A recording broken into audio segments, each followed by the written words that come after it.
For today's presentation, I'll be talking about autism in American public schools with a specific focus on my research question. Does the current public schooling system allow for the proper education of those with autism? Autism was formally documented in 1943 and first listed in DSM as infantile autism in 1980.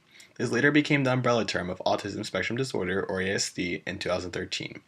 As researchers learned more about ASD, the prevalence increased from 4 to 5 per 10,000 in 1960 to around 147 cases per 10,000 in 2014.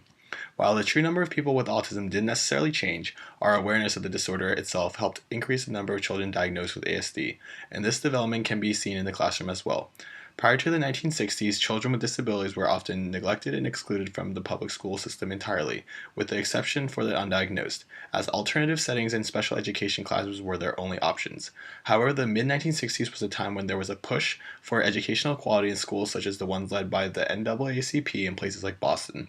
The Individuals with Disabilities Act was passed in 1975 to ensure that children with disabilities have the opportunity to receive a free, appropriate public education.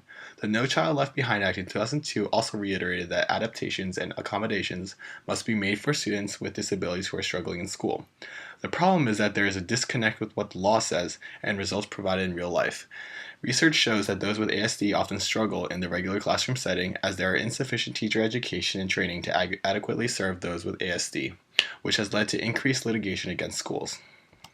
So what can be done about this? I propose that the solution should be one that addresses both the individualized needs of those with ASD, as well as giving them an opportunity to gain valuable social skills. Schools should look to increase teacher education and training for evidence-based teaching to accommodate those with mental disorders, such as autism. There should be more qualified paraprofessional educators at each grade level to aid both the teacher and child with autism.